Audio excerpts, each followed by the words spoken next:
کہ اگلے جہاں میں وہ بندہ مر گیا، ہم سے دور ہو گیا، تو وہ اللہ تعالیٰ کے پاس کیا سزا بھگت رہا ہے۔ لیکن اگر ہم ایک تصور کریں کہ وہ سزائیں بھگت رہا ہے، اس کے اوپر عذاب آیا ہوا ہے، ہمارے پیاروں پہ اگر قبر میں عذاب آیا ہوا ہے، تو ہمیں کیا کرنا چاہیے؟ فاتحہ پڑھنی چاہیے، درود پڑھنے چاہیے، استغفار پڑھنا چاہیے۔ وہ ان کے لیے ایک ایسا ہے جیسے اے سی، جیسے جس میں سے ٹھنڈی ہوا آتی ہے، اور عذاب ایسا ہے جیسا آگ، کسی نے آگ والے کمرے میں بند کر دیا، وہ بندہ جل رہا ہے، راکھ ہو رہا ہے، ایسا ہے عذاب۔ اس سے بھی بدتر ہے عذاب۔ آگ، یہاں کی آگ کچھ نہیں ہے جو عذاب اللہ تعالیٰ کے پاس ہے، جو اللہ تعالیٰ ہمیں دے گا، خدا نہ خواستہ اللہ نہ کرے۔ تو آپ یہ سوچیں، آپ اپنے ماں باپ کے لیے جو آپ سے مرحوم ہو چکے ہیں، ان کے لیے آپ روزانہ کیا کرتے ہیں؟ اپنی جائیداد تو نہیں بیچنے کو کہا اللہ تعالیٰ نے کہ آپ ماں باپ کے لیے جائیدادیں بیچ دیں اگر وہ مرحوم ہو گئے، یا کچھ اور تو کرنے کو نہیں کہا، صرف فاتحہ پڑھنے کو کہا ہے کہ آپ ایک فاتحہ بھی پڑھ دو تو کروڑوں لوگوں کو آپ بخشوا سکتے ہو، ان کے اوپر سے عذاب ختم کروا سکتے ہو۔ 100 درود پڑھ دو، 1000 درود پڑھ دو، ایک دن میں کیا ملے گا؟ 10 منٹ اگر اپنے ماں باپ کے لیے، اپنے نانا نانی کے لیے، دادا دادی کے لیے نکال لو تو کوئی بھی حرج نہیں ہے۔ دنیا میں رہتے ہوئے اگر وہ جیل میں ہوں تو آپ اپنی ساری جائیداد بیچ سکتے ہو، سب کچھ بیچ سکتے ہو، سب کچھ گوا سکتے ہو، تو کیا ان کے مرنے کے بعد 5 منٹ نہیں نکال سکتے فاتحہ کے لیے؟ کیا 10 منٹ نہیں نکال سکتے درود کے لیے، استغفار کے لیے، قرآن پاک پڑھنے کے لیے؟ کیوں؟ خود سے سوال کرو، انہیں ہماری ضرورت ہے، انہیں ہماری ضرورت ہے، انہیں ہماری ضرورت ہے۔ وہ نہیں بول سکتے، وہ ہمیں دیکھ سکتے ہیں، وہ ہر جمعرات ہمارے گھر آتے ہیں، وہ اپنے گھر آتے ہیں، وہ اپنے ذاتی گھر آتے ہیں جہاں وہ رہا کرتے تھے، اور وہ رو رو کے پکارتے ہیں کہ اے میرے بیٹے، اے میری بیٹی، میں تجھ سے کچھ لینے آئی ہوں یا لینے آیا ہوں، میرے لیے فاتحہ پڑھ دے۔ لیکن جب وہ آتے ہیں جمعرات والے دن، کوئی سو رہا ہوتا ہے کمرے میں اے سی میں، کوئی اپنی جاب پہ ہوتا ہے، کوئی بیوی بچوں کے ساتھ شاپنگ پہ ہوتا ہے، تو کوئی کھانا کھا رہا ہوتا ہے، تو کوئی باتیں کر رہا ہوتا ہے، کوئی جانے کا سوچ رہا ہوتا ہے، کسی کے یہاں مہمان آئے ہوئے ہوتے ہیں۔ لیکن بہت اکا دکا گھر ہوں گے جو جمعرات والے دن اپنے پیاروں کے لیے فاتحہ دلاتے ہوں گے، نیاز دلاتے ہوں گے۔ جاگیں، جمعرات، جمعہ، یہ 2 دن بہت زیادہ اہم ہوتے ہیں، ہے تو سارے دن اہم۔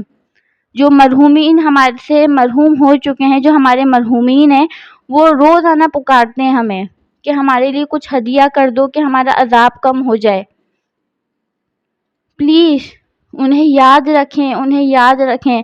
وہ خود نہیں بول سکتے، وہ خود آپ کو نہیں سنا سکتے، لیکن وہ دیکھتے ہیں۔ ہم انہیں نہیں دیکھ سکتے، وہ ہمیں دیکھتے ہیں، ہماری سب چیزیں دیکھتے ہیں۔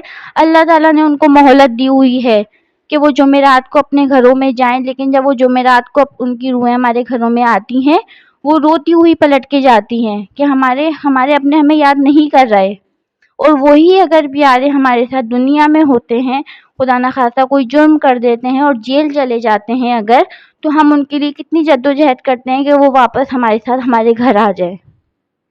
لیکن جب وہ ہم سے کوئی تقاضا نہیں کر سکتے، وہ ہم سے کچھ بول نہیں سکتے، وہ اوپر جا چکے ہیں، تو کیا ہمارا فرض نہیں بنتا کہ ہم ان پیاروں کو یاد رکھیں؟ کیا ہمارے ماں باپ نے ہم پہ محنت نہیں کی، ہمیں پال پوس کے بڑا نہیں کیا، ہمارے لیے کتنی جدوجہد کی ہے؟ کیا ہم 5 منٹ نہیں نکال سکتے؟ پلیز جاگیں۔ چاہے یہ دور کتنا ہی فاسٹ ہو گیا ہو، جتنی ہی پریشانیاں آ گئی ہوں، کچھ بھی ہو گیا ہو، اپنے لیے کچھ کریں نہ کریں، لیکن اپنے پیارے مرحومین کے لیے کریں، کیونکہ وہ بول نہیں سکتے۔ جیسے پرندے ہیں نا، اللہ تعالیٰ نے کیا کہا ہے کہ پرندے بول نہیں سکتے، دانا پانی نہیں مانگ سکتے، آپ ان کو رزق کھلاؤ، اللہ تعالیٰ آپ کو بے شمار رزق عطا کرے گا۔ تو آپ مرحومین کے لیے اگر ایک فاتحہ پڑھ دیتے ہیں نا، اللہ تعالیٰ آپ کی ساری دعائیں قبول کرتا ہے۔ جس کو آپ فاتحہ پڑھ کے بخشتے ہیں، وہ آپ کے حق میں دعا کرتے ہیں۔ جیسے پرندوں کو آپ دانا کھلاتے ہیں، وہ آپ کے حق میں دعا کرتے ہیں، ایسے ہی آپ مرحومین کے لیے اگر ایک فاتحہ پڑھتے ہیں تو وہ آپ کے لیے دعا کرتے ہیں۔ آپ کے حق میں دعا کرتے ہیں کہ اس کی جو دلی حاجات ہیں، اس کے جو کام رکے ہوئے ہیں وہ پورے ہو جائیں، کیونکہ اللہ تعالیٰ نے بھی کہا ہے اگر آپ کے ماں باپ اس دنیا سے رخصت ہو جائیں پھر بھی وہ آپ کے لیے دعا کر رہے ہوتے ہیں، تو ہم زندہ ہوتے ہوئے کہ اپنے ماں باپ کے لیے دعا نہیں کر سکتے، ان کی قبر پہ سے عذاب نہیں ہٹوا سکتے، کیونکہ ہمیں تو نہیں پتا کہ وہ اوپر خوش ہیں یا نا خوش ہیں، ان کے اوپر عذاب ہے یا نہیں ہے، لیکن دونوں طرفہ سوچ تو سکتے ہیں کہ خدا نہ خواستہ اگر عذاب ہوگا تو ہماری فاتحہ پڑھنے سے ہٹ جائے گا ان کے اوپر سے، تو وہ کتنا خوش ہوں گے۔ پلیز بس میرا یہی ریکویسٹ ہے آپ سب سے، جو بھی میری ویڈیو واچ کریں اس پہ تھوڑا فوکس کریں اور سورہ فاتحہ پڑھ دیا کریں، درود پاک پڑھ دیا کریں، جو آپ کے اپنے ہیں وہ میرے اپنے ہیں، کیونکہ سب مرحومین سمجھے ایک ہی ہیں، ان کو اگر عذاب ہے تو سب کو دکھ ہے اس چیز کا، تو اپنے پیاروں کو یاد رکھیں۔ اللہ پاک آپ سب کے پیارے جو مرحوم ہو چکے ہیں ان سب کی اگر قبر پہ عذاب آیا ہوا ہے تو عذاب قبر ہٹا دے، بس یہی دعا کر سکتی ہوں اور آپ کو میں موٹیویٹ کر سکتی ہوں۔ میں چاہتی ہوں میں اپنی ہر ویڈیو میں ایسی کوئی بات کروں آپ سے کہ آپ مرحومین کے لیے جاگ جائیں، تھوڑا سا جاگ جائیں، بس میں موٹیویٹ ہی کر سکتی ہوں آپ لوگوں کو۔ اللہ کرے آپ کو سمجھ آ جائے، اپنے تھوڑا سا ٹائم نکالیں دن میں اور اپنے مرحومین کو دیں، بس میری یہی ریکویسٹ ہے۔ چینل پہ نیو ہے تو لازمی سبسکرائب کر دیجیے گا، بیل آئیکن پہ پریس کر دیجیے گا تاکہ میری ہر نیو آنے والی ویڈیو آپ تک پہنچ سکے۔ ملتے ہیں نیکسٹ اچھی سی ویڈیو کے ساتھ، اپنا بہت خیال رکھیے گا، خدا حافظ۔